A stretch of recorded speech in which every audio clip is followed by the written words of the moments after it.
What's going on, you emos? What's going on, you emos? In this video, I'm going to teach you how to make a JOJI type beat on GarageBand. If you're new to this channel, I make music, but I also teach you how to make rap, R&B, indie, free jazz. Consider subscribing, hitting the bell for more videos like this. It's free. You can change your mind whenever you want. Without further ado, let's get started. So the first thing we're going to do, just for reference, is we're going to have the drum beat set, right? So I have this at about 170 BPM.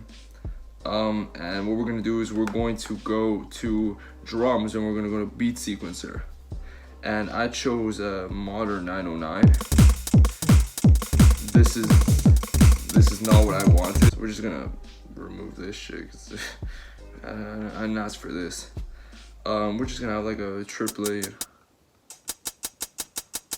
you know, something like that.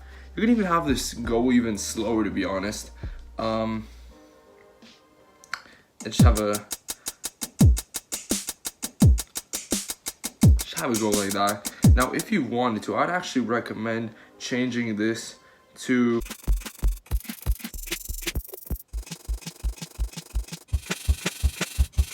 what I'd recommend is actually going through two different drum sounds. So first, for like the hats and the snares, go to crate digger, right, and make sure to have the velocity for the snare decently loud. And then for the normal drum, you want like a punchy kick. So I don't know, this would probably work. So ignore the piano, we'll get to that in a second. We'll go over here. Okay. Because the type of music JOJI makes, it's pretty trip hop inspired. So the drums, they are electronic, however, you want them to sound semi-live, like give them a sort of live flair. And for that reason, we have over here this drum sound, and this is what it ends up sounding like.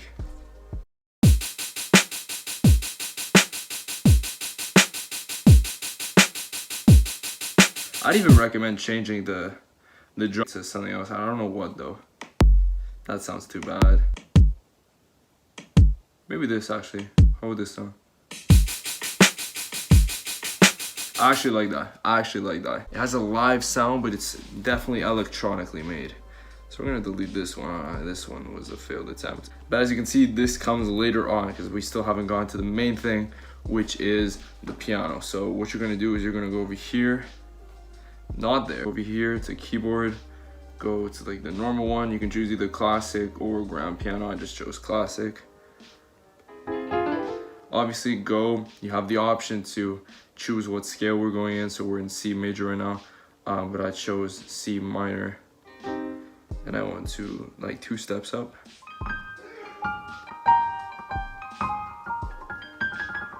But we still aren't done yet. We're gonna add quite a bit more reverb.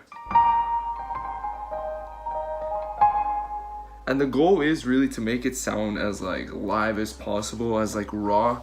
Because we're talking about like JOJI's like more lo-fi stuff. And what I did instead is I went over here and I duplicated the same sound, but I added a bit crusher.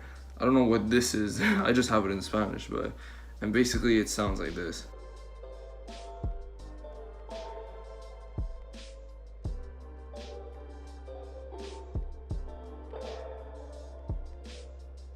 I have it really lowered and like barely audible, but it just gives it that small little detail. And you add the main guitar on it and it sounds like this.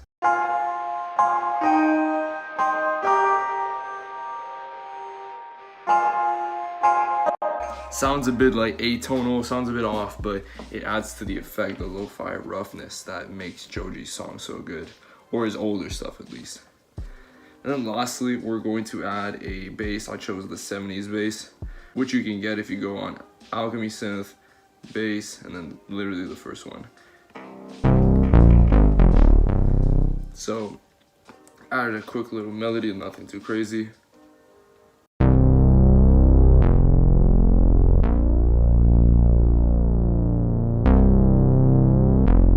And what I did over here, last but not least, for the introduction of like the beat drop, is I created a cymbal sound. So I recorded it, put it over here.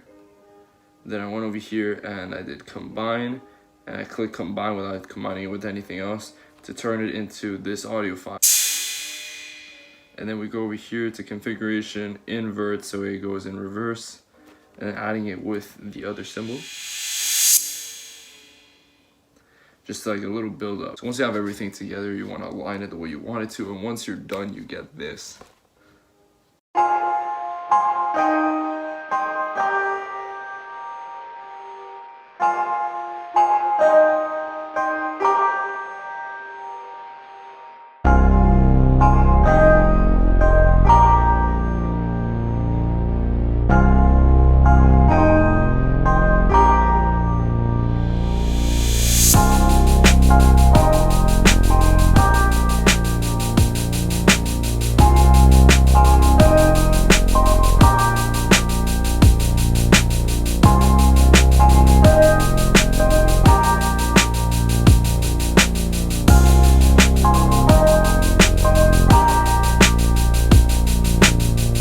I think it sounds pretty good. It has that lo-fi aesthetic that made like Ballads 1 and In Tongues such enjoyable projects. And just as a quick thing, I'm not actually gonna, you know, record my voice in this instance, but if you want to add vocals, you actually can. You don't need this necessarily, but it does help to have headphones with you. But you just go over here to the recorder, and you have to go to the vocals presets. Usually I choose lead vocals, and what I do is I add quite a bit of reverb, especially for like the more acoustic ballad ones. And obviously the quality isn't going to be as great as like having a normal like microphone, like something like this. However, it works well enough for the already like pretty low quality set you're doing. This has been the video. Thank you guys so much for watching. If you've enjoyed, consider subscribing, hitting the bell for more videos like this. I post every day, even like twice a day, and I also make music, so consider checking that out. It's the first link in the description. This has been Álvaro Rubio, and peace.